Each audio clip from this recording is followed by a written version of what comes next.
السلام علیکم 9th class بیٹا، آج کے لیکچر میں ہم مشقی سوالات کریں گے، یعنی آیت نمبر 44 تک ہم نے پڑھ لیا۔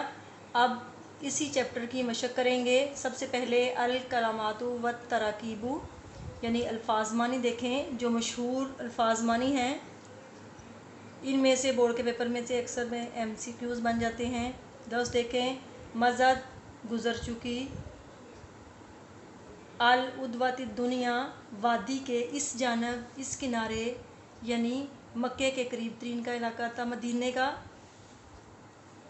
العدوۃ القصویٰ اس جانب، اس کنارے، یعنی مدینے سے دور کا علاقہ، دور کی جانب۔ لفشلتم تم ضرور ہمت ہار جاتے، جی چھوڑ دیتے، نامردی دکھاتے۔ 3 معنی ہیں اس کے، MCQs اکثر یہ بن جاتا ہے لفظ لفشلتم۔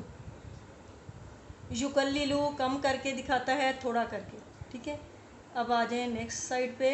یوم الفرقان فیصلے کے دن، یعنی اس سورہ انفال میں یوم الفرقان غزوہ بدر یعنی جنگ بدر کے دن کو کہا گیا ہے۔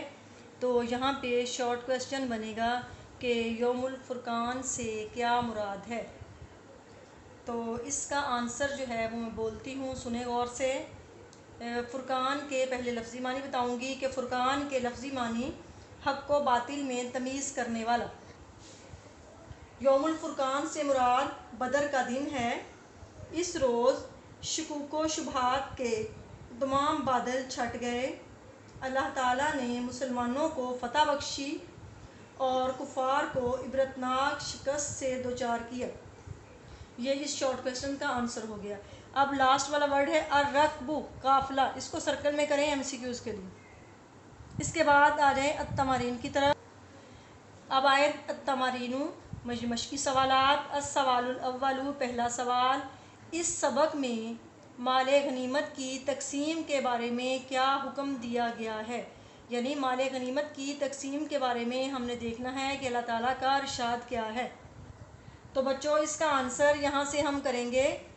سب لوگ دیکھیں، شروع میں ہم لکھیں گے سورہ انفال میں اللہ تعالیٰ کا ارشاد ہے، کوماز میں آگے ترجمہ لکھیں گے، اور جان رکھو کہ جو چیز تم کفار سے غنیمت کے طور پر لاؤ، اس میں سے 5واں حصہ خدا کا اور اس کے رسول صلی اللہ علیہ وآلہ وسلم کا اور اہل قرابت کا یعنی رشتہ داروں کا اور یتیموں کا اور محتاجوں کا اور مسافروں کا ہے۔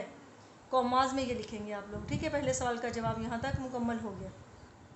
بچوں اب ہم کریں گے سیکنڈ سوال۔ السوال الثانی یعنی سوال نمبر 2، اللہ تعالیٰ نے غزوہ بدر میں مسلمانوں کی کامیابی کے لیے کس کس خصوصی انعام و احسان کا ذکر فرمایا ہے؟ یعنی غزوہ بدر میں مسلمانوں کی کامیابی جو ہے کس چیز میں تھی، کون کون سے اللہ تعالیٰ نے خصوصی انعام کیے تھے، اس کا ہم بتائیں گے۔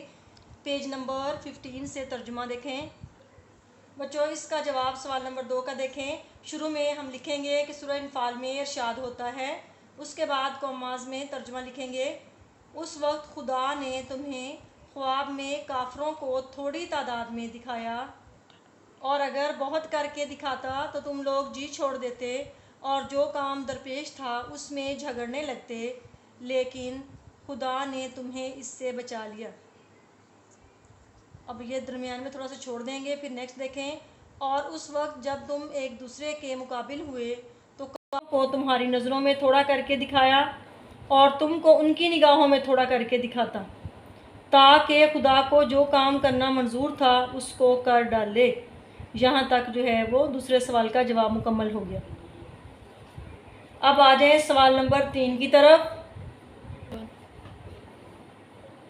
بیٹا آ جائیں سوال نمبر 3 کی طرف۔ السوال الثالث، تیسرا سوال، مندرجہ ذیل عبارت کا مفہوم بیان کیجیے۔ وَقَاتِلُوهُمْ حَتَّى لَا تَكُونَ فِتْنَةٌ وَيَكُونَ الدِّينُ كُلُّهُ لِلَّهِ۔ ترجمہ اس کا، پہلے آپ ترجمہ لکھیں گے، 1 نمبر کا ترجمہ ہوتا ہے اور 1 نمبر کا مفہوم ہوتا ہے، 2 نمبر کا یہ شارٹ کویسچن آئے گا، اور ان سے لڑتے رہو یہاں تک کہ فتنہ باقی نہ رہے اور دین سارے کا سارا یا دین سب کا سب خدا کا ہو جائے۔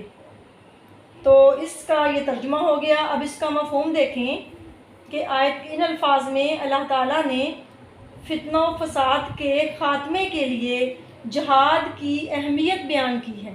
اس آیت میں جہاد کی اہمیت بیان کی ہے، کس لیے؟ فتنہ و فساد کے خاتمے کے لیے۔ کفار مکہ نے تبلیغ اسلام کے راستے میں بہت رکاوٹیں پیدا کی، بہت مشکلات کھڑی کی۔